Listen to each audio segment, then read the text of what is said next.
ہم نے یہ پروگرام بنایا ہے کہ ہم انشاءاللہ العزیز ختم نبوت پر تفصیل کے ساتھ گفتگو کریں گے،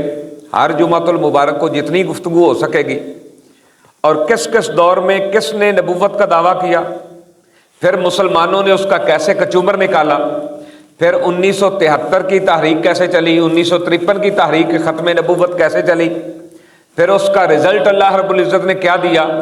انشاءاللہ ترتیب کے ساتھ ہم یہ ساری جو ہے گفتگو کرتے چلے آئیں گے، اور قبلہ شاہ احمد نورانی صدیقی رحمۃ اللہ علیہ نے ان قادیانیوں کے کافر قرار دینے میں کیا عظیم کردار ادا کیا، انشاءاللہ ترتیب کے ساتھ ہم اس پر گفتگو کریں گے۔ قرآن و سنت کے بعد شرعی معاملات میں اہم ترین حیثیت صحابہ کرام رضوان اللہ علیہم اجمعین کے اجماع کی ہے، اور یہ بات تمام معتبر تاریخی واقعات سے ثابت ہے کہ نبی کریم علیہ الصلوۃ والسلام کی ظاہری وفات شریف کے فوراً بعد جن لوگوں نے نبوت کا دعویٰ کیا اور جن لوگوں نے ان کے دعوی نبوت کو تسلیم کیا، ان سب کے خلاف صحابہ کرام رضوان اللہ علیہم اجمعین نے بالاتفاق جنگ کی تھی، یعنی کسی ایک کو چھوڑا نہیں، کسی کے لیے نرم گوشہ نہیں رکھا، بلکہ جو نبوت کا دعویٰ کرتا گیا یا جو اس دعویٰ کرنے والے کو مانتا گیا، حضور کے غلاموں نے اس کے خلاف علم جہاد بلند کیا اور اس کو تباہ و برباد کر کے چھوڑا، اس کو فی النار کر کے پھر چھوڑا، یہ نہیں کہ کسی کے لیے کوئی نرم گوشہ رکھا ہو۔ اس سلسلے میں خصوصیت کے ساتھ مسیلمہ کذاب یہ وہ شخص ہے جس نے نبی کریم علیہ الصلوۃ والسلام کا کلمہ پڑھا، حضور کا غلام ہوا، اور بعد میں مکر گیا، اور پھر نبی رحمت صلی اللہ علیہ وسلم کو اس نے ایک خط لکھا، اور اس خط میں لکھا اس نے من مسیلمہ رسول اللہ الی محمد رسول اللہ سلام علیک فانی اشرکت فی الامر معک، تو کہنے لگا کہ میں اللہ کا رسول مسیلمہ ہوں، جو اللہ کے رسول محمد الرسول اللہ ہیں، ان کی طرف میں خط لکھ رہا ہوں، ان پر سلام ہو، اور نبوت میں مجھے تیرے ساتھ شریک کیا گیا ہے۔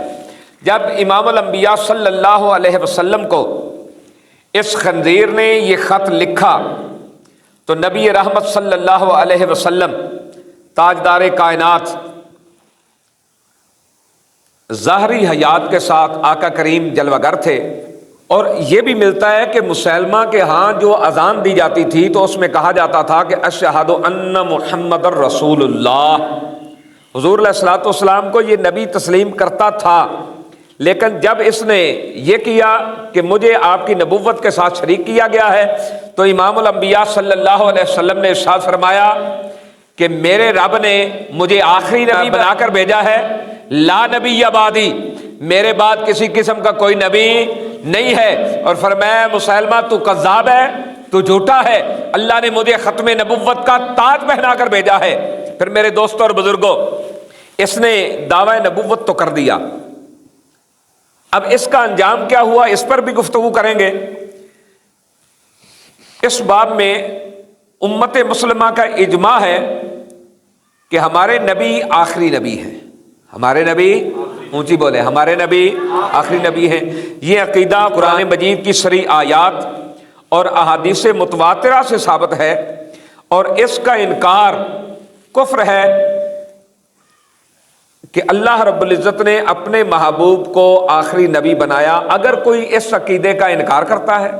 یا حضور کے بعد کسی کو نبی مانتا ہے یا رسول مانتا ہے یا مصلح مانتا ہے، یا کہتا ہے جی یہ وہ بھی نبی ہیں لیکن ان کی نبوت ان کے نبوت کے تحت چل رہی ہے، تو بھی دائرہ ایمان سے خارج اور کافر ہے۔ اور پھر ہمارے جو عام لوگوں میں بات پائی جاتی ہے، اگر کوئی دعویٰ کرتا ہے تو اسے کہتا ہے کوئی ہے دلیل تیرے کو؟ تو اب امام اعظم ابو حنیفہ، امام الائمہ، سراج الامہ، کشف الغمہ، اور یہ کوئی عام ہستی نہیں ہے، بلکہ حضرت امام اعظم ابو حنیفہ رحمۃ اللہ علیہ ایک بزرگ فرماتے ہیں کہ میں نے ایک مرتبہ مکہ مکرمہ میں مراقبہ کیا، اور مراقبے کے دوران میں نے کیا دیکھا کہ نبی رحمت صلی اللہ علیہ وسلم تشریف لا رہے ہیں، اور حضور نے اپنی گود میں ایک بچے کو اٹھایا ہوا ہے، اس بچے کی داڑھی سفید ہے۔ وہ بزرگ کہتے ہیں کہ میں بھاگ کے گیا، آقا کریم کے قدموں کو چوما، اور یہ کوئی عام بندہ نہیں ہے مراقبہ کرنے والا، یہ حضرت داتا علی حجویری رحمت اللہ علیہ ہیں۔ اب فرماتے میں نے حضور کی قدم بوسی کی اور عرض کی یا رسول اللہ صلی اللہ علیہ وسلم، یہ خوش نصیب بچہ کون ہے جس کو آپ اٹھائے ہوئے ہیں؟ تو آقا علیہ السلام نے ارشاد فرمایا کہ اے علی حجویری، یہ تیرا اور میری امت کا امام اعظم ابو حنیفہ رحمت اللہ علیہ ہے۔ تو آپ فرماتے ہیں کہ میں اس نتیجے پر پہنچا کہ جس کو آج بھی میرے مصطفیٰ کی گود نصیب ہے اس سے کبھی غلطی نہیں ہو سکتی، اس سے کبھی غلطی نہیں ہو سکتی۔ تو وہ جن کو میرے آقا اٹھائے ہوئے تھے وہ حضرت امام اعظم ابو حنیفہ رحمت اللہ علیہ ہے۔ تو آپ فرماتے ہیں، امام الموفق بن احمد المکی لکھتے ہیں کہ امام الائمہ کاشف الغمہ حضرت امام اعظم ابو حنیفہ رحمت اللہ علیہ کے زمانے میں کسی کذاب نے نبوت کا دعویٰ کر دیا اور کہا کہ مجھے مہلت دو کہ میں اپنی نبوت پر دلیل پیش کر سکوں۔ نبوت کا دعویٰ کیا اور لوگوں سے کہنے لگا مجھے تھوڑی فرصت دو، ٹائم دو، میں تمہیں دلیل دیتا ہوں اس پر کہ میں نبی ہوں۔ تو امام اعظم ابو حنیفہ رحمۃ اللہ علیہ نے ارشاد فرمایا من طلب منہ علامتا فقد کفر لقول النبی صلی اللہ علیہ وسلم لا نبی بعدی۔ تو امام اعظم ابو حنیفہ رحمۃ اللہ علیہ نے ارشاد فرمایا کہ اس دعویٰ کرنے والے سے اگر کوئی دلیل مانگے کہ اگر تو نبی ہے تو کوئی دلیل دکھا، کوئی معجزہ دکھا، فرمایا یہ دلیل مانگنے والا بھی کافر ہو جائے گا۔ اس کی وجہ یہ ہے کہ میرے آقا علیہ السلام نے ارشاد فرمایا ہے لا نبی بعدی، میرے بعد کوئی نبی نہیں ہے۔ فرمایا جب آقا نے یہ فرما دیا تو اب کسی سے دلیل طلب کرنے کا مطلب کیا ہے؟ مطلب یہ کہ اگر تو دلیل مانگ رہا ہے اگر وہ دکھا دے تو پھر تو نبی مان لے گا۔ تو اس لیے آپ نے فرمایا کہ جو آقا کریم کے بعد نبوت کا دعویٰ کرے اس سے دلیل مانگنے والا بھی دائرہ ایمان سے خارج اور کافر ہو جاتا ہے۔ اس لیے ہم آقا علیہ الصلوۃ والسلام کی نبوت کے بعد اگر کوئی دعویٰ کرے یا اس کو مانے یا اس سے دلیل کا طلب کرے، ہم اس کو دائرہ ایمان سے خارج اور کافر قرار دیتے ہیں، کیونکہ امام اعظم اور ابو حنیفہ رحمۃ اللہ علیہ آپ کا یہی قول ہے۔ مناقب امام اعظم للموفق الباب السابع، تو اس کے تحت امام طحاوی رحمۃ اللہ علیہ آپ کا عقیدہ کیا ہے؟ آپ فرماتے ہیں عقیدہ سلفیہ میں سلف صالحین اور خصوصاً امام اعظم ابو حنیفہ رحمۃ اللہ علیہ اور امام یوسف اور امام محمد رحمۃ اللہ علیہم اجمعین کے عقائد کو بیان کرتے ہوئے نبوت کے بارے میں یہ تحریر فرماتے ہیں، اور یہ کہ محمد صلی اللہ علیہ وسلم اللہ کے برگزیدہ بندے، چنے ہوئے نبی اور پسندیدہ رسول ہیں، اور وہ خاتم الانبیاء، خاتم الاتقیاء، سید المرسلین اور محبوب رب العالمین ہیں، اور ان کے بعد نبوت کا ہر دعویٰ گمراہی اور خواہش نفس کی پیروی ہے، اور جو حضور کے بعد نبوت کا دعویٰ کرے وہ دائرہ ایمان سے خارج اور کافر ہے۔ اور پھر امام غزالی رحمۃ اللہ علیہ کا ارشاد مبارک ہے، امام محمد بن محمد غزالی اس مسئلہ پر بحث کرتے ہوئے آپ لکھتے ہیں کہ ہمیں اجماع امت اور مختلف قرائن سے یہ معلوم ہوا کہ لا نبی بعدی سے ثابت ہوتا ہے کہ رسول اللہ صلی اللہ علیہ وسلم کے بعد نبوت کا دروازہ ہمیشہ کے لیے بند کر دیا گیا، اور خاتم النبیین سے مراد بھی مطلق انبیاء ہیں۔ الغرض ہمیں یقینی طور پر معلوم ہوا ہے کہ ان لفظوں میں کسی قسم کی تعویل اور تخصیص کی گنجائش نہیں ہے، اور جو شخص اس حدیث میں تعویل یا تخصیص کرے وہ اجماع امت کا منکر ہے۔ آپ فرماتے ہیں کہ اگر کوئی کہے نہیں جی اس سے مراد ہم حقیقی نبی نہیں لیتے، ہم تشریعی نبی نہیں لیتے، بلکہ ہماری مراد یہ ہے کہ وہ مصلح ہیں جو حضور فرما کے گئے اسی کی تبلیغ کریں گے، اور وہ نبی بن کر آئے لیکن ان کی نبوت امام الانبیاء کی نبوت کے تحت ہے۔ آپ فرماتے ہیں جو ایسی تعویلیں گھڑے وہ گدھا بھی دائرہ ایمان سے خارج اور کافر ہے، اس کو ماننے والے بھی کافر ہیں۔ اور امام ملا علی قاری حنفی آپ فرماتے ہیں، اب شرح فقہ اکبر میں لکھتے ہیں کہ ہمارے نبی صلی اللہ علیہ وسلم کے بعد نبوت کا دعویٰ کرنا بالاجماع کفر ہے۔ بالاجماع یعنی تمام صحابہ، اہل بیت اور ائمہ کرام کا اس بات پر اجماع ہے کہ رسول اللہ کے بعد جو دعوی نبوت کرے وہ دائرہ ایمان سے خارج اور ہے۔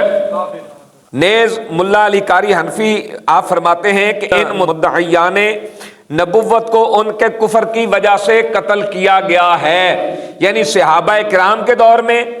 یا تابعین کے دور میں یا تبع تابعین کے دور میں جس کسی نے بھی نبوت کا دعویٰ کیا، اس دعوے کی وجہ سے صحابہ نے، تابعین نے، تبع تابعین نے ان کو قتل کیا، اور ائمہ نے ان کے قتل کا فتویٰ دیا۔ ائمہ نے ان کے قتل کا فتویٰ، اور قاضی ایاز مالکی آپ اپنا فیصلہ تحریر فرماتے ہیں، اب فرماتے ہیں اس طرح ہم اس شخص کو کافر قرار دیتے ہیں جو ہمارے نبی کے ساتھ یا آپ کے بعد کسی کی نبوت کا دعویٰ کرے، اسی طرح ہم اس شخص کو کافر کہتے ہیں جو یہ دعویٰ کرے کہ اس کی طرف وحی کی جاتی ہے، خواہ وہ نبوت کا دعویٰ کرے نہ کرے۔ کہ اگر ایک بندہ کہتا ہے ٹھیک ہے نبی نہیں ہے، مصلح امت ہے، لیکن ان کی طرف وحی آتی ہے، فرشتہ وحی لے کر آتا ہے، تو فرمایا اگر نبوت کا دعویٰ کرے تو کافر، اور اگر دعویٰ نہ کرے لیکن یہ دعویٰ کرے کہ اس کی طرف وحی آتی ہے، آپ فرماتے ہیں تو بھی وہ دائرہ ایمان سے خارج اور کافر ہے۔ اس کی وجہ یہ ہے کہ اللہ رب العزت نے ارشاد فرمایا الیوم اکملت لکم دینکم واتممت علیکم نعمتی وردیت لکم الاسلام دینا۔ محبوب پیارے، آج ہم نے آپ کا دین آپ پر مکمل کر دیا، آپ کا دین وَأَتْمَمْتُ عَلَيْكُمْ نعمتی، اور آپ پر ہم نے اپنی نعمتیں تمام کر دی، وَرَضِيتُ لَكُمُ الْإِسْلَامَ دِينًا، اور دین اسلام کو تمہارے لیے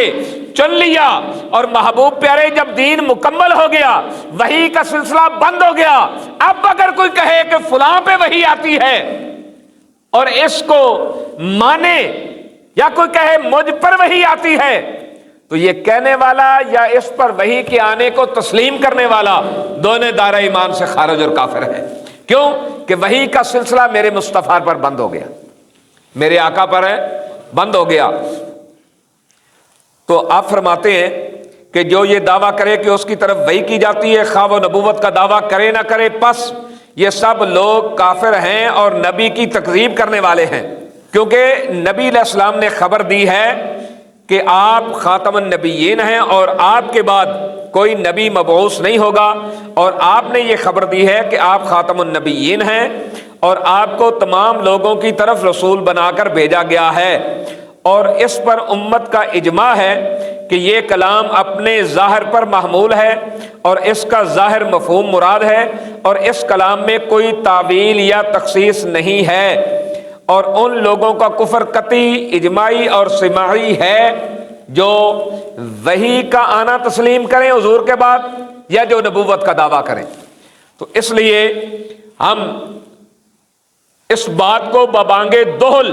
بیان کرتے ہیں کہ میرے مصطفیٰ کو اللہ نے ختم نبوت کا تاج پہنا کر بھیجا ہے۔ اور الشفاء شریف میں قاضی ایاز مالکی آپ فرماتے ہیں کہ عبد الملک بن مروان الحارث نے نبوت کے دعویٰ دار ایک شخص کو قتل کر دیا اور اس کو سولی پر لٹکا دیا، اور متعدد خلفاء اور بادشاہوں نے اسی طرح مدعیان نبوت کو قتل کیا، اور اس زمانہ کے علماء نے ان کے اس اقدام کو صحیح قرار دیا۔ تو پتہ چلا کہ صحابہ کا دور ہو یا تابعین کا یا تبع تابعین کا یا ائمہ کرام کا دور ہو، جس دور میں بھی کسی نے نبوت کا دعویٰ کیا تو اس دور کے حکمرانوں نے ان کو سزائے موت دی، کیونکہ یہ حضور کی ختم نبوت پر ڈاکہ ہے، حضور کی ختم نبوت پر ڈاکہ ہے، اور اگر کوئی مال پہ ڈاکہ مارے تو اس کو سزا دی جاتی ہے، اور جو حضور کی ختم نبوت پر ڈاکہ مارے تو اس کی سزا پھر موت ہے، اس کی سزا کیا ہے؟ موت ہے۔ تو امام ابن جریر آپ فرماتے ہیں کہ یہ آیہ کریمہ ولاکن رسول اللہ و خاتم النبیین کا مطلب بیان کرتے ہوئے آپ لکھتے ہیں الذی ختم النبوۃ فتوبیا فلا تفتح لأحد بعدہ الی قیام الساعۃ۔ فرماتے ہیں کہ جس نے نبوت کو ختم کر دیا، یعنی اللہ وہ ہے جس نے نبوت کو ختم کر دیا اور اس پر مہر لگا دی۔ اب قیامت تک یہ دروازہ کسی کے لیے نہیں کھلے گا، قیامت تک یہ دروازہ کسی کے لیے نہیں کھلے گا کہ اللہ رب العزت نے محبوب مصطفیٰ کو بھیج کر، بلاکر رسول اللہ و خاتم النبیین، محبوب کو بھیج کر دروازہ بند کر کے اس کو سر بمہر کر دیا۔ اب قیامت تک یہ دروازہ کسی کے لیے کھلنے والا نہیں ہے۔ اور اگر کوئی اس دروازے سے ہٹ کر کسی دروازے سے آنے کی کوشش کرے گا تو پھر مسلمان اس کو تسلیم کریں گے۔ اور علامہ خفاجی کا ارشاد ہے، علامہ شہاب الدین خفاجی حنفی نے شرح شفا میں لکھا کہ مدعیان نبوت نے نبی کریم علیہ السلام کے اس ارشاد کی تکذیب کی کہ آپ خاتم الرسل ہیں اور آپ کے بعد کوئی نبی مبعوث نہیں ہوگا۔ سمجھ آئی بات؟ آپ فرماتے ہیں کہ جس نے نبوت کا دعویٰ کیا حضور کے بعد، جس نے بھی کیا، فرمایا اس بندے نے حضور علیہ الصلوۃ والسلام کی اس حدیث کو جھوٹا کہا کہ میں آخری نبی ہوں۔ تو فرمایا جو رسول اللہ کی طرف جھوٹ کو منسوب کرے پھر وہ کون ہے؟ وہ کافر ہے، اور اس کا ماننے والے بھی۔ اور علامہ ابن حزم اندلسی آپ فرماتے ہیں یقیناً وحی کا سلسلہ نبی کریم علیہ السلام کی وفات کے ساتھ ہی منقطع ہو چکا۔ دلیل اس کی یہ ہے کہ وحی نہیں ہوتی مگر ایک نبی کی طرف، اور اللہ عز و جل فرما چکا کہ محمد صلی اللہ علیہ وسلم نہیں ہیں تمہارے مردوں میں سے کسی کے باپ مگر وہ اللہ کے رسول اور نبیوں کے خاتم ہیں، نبیوں کے خاتم ہیں۔ یہاں پر نبوت کا دروازہ بند ہو گیا۔ تو آپ عرب سے لے کر اندلس تک چلے جائیں، ہندوستان تک چلے جائیں، دنیا کے ایک کونے سے دوسرے کونے پر چلے جائیں، تمام ائمہ کا یہ متفقہ موقف ہے کہ رسول اللہ صلی اللہ علیہ وسلم پر نبوت کا دروازہ بند ہو چکا۔ اب حضور کے بعد کوئی نبی آ سکتا، نہ ذلی، نہ بروزی، نہ تشریعی، نہ حقیقی کسی قسم کا کوئی آ سکتا۔ اور اگر کوئی کہے کہ میں نبی ہوں یا رسول ہوں تو پھر اس کا انجام وہی ہوگا جو حضور کے صحابہ نے اسود انسی کا کیا یا مسلمہ کذاب کا کیا، کہ ان کو بھی اور ان کے ماننے والوں کو بھی واصل جہنم کر کے قیامت تک آنے والی دنیا کو بتا دیا کہ اسلام کا طرز فکر یہ ہے، اسلام کا طریقہ کار یہ ہے کہ جو رسول اللہ کی ختم نبوت پر ڈاکہ مارے گا اس کی سزا موت ہوگی، اس کی سزا موت ہوگی۔ آقا علیہ الصلوۃ والسلام کو اللہ رب العزت نے بھیج کر فرمایا الیوم اکملت لکم دینکم واتممت علیکم نعمتی وردیت لکم الاسلام دینا۔ حضور پر اللہ رب العزت نے اس دین کو مکمل فرما دیا، اپنی نعمتوں کی بارش کر دی، نعمتوں کے دروازے کھول دیے، اور حضور علیہ الصلوۃ والسلام کو ایک بستی یا ایک قبیلے یا ایک شہر یا ایک ملک کے لیے یا ایک قوم کے لیے نبی نہیں بنا کے بھیجا گیا۔ اللہ رب العزت نے جہاں تک خدا کی خدائی ہے وہاں تک میرے مصطفیٰ کی مصطفائی ہے۔ ادھر فرمایا الحمدللہ رب العالمین، سارے عالمین کا رب اللہ ہے۔ جب محبوب کی باری آئی فرمایا وما ارسلناک الا رحمۃ للعالمین، فرمایا جہاں تک خدا کی خدائی ہے وہاں تک میرے مصطفیٰ کی مصطفائی ہے۔ جو کچھ خدا نے پیدا کیا ہے اللہ رب العزت نے اس ہر مخلوق کے لیے میرے مصطفیٰ کو نبی بنا کر بھیجا، میرے آقا کو اس کے لیے نبی بنا کر بھیجا ہے۔ اور جس کسی نے حضور علیہ الصلوۃ والسلام کی ختم نبوت پر ڈاکہ مارا اور ڈاکہ مارنے کی کوشش کی تو حضور کے غلاموں نے پھر اس کی اینٹ سے اینٹ بجا دی اور زمانے کو بتا دیا کہ ہم ہی وہ لوگ ہیں جو اپنے نبی کے وفادار ہیں۔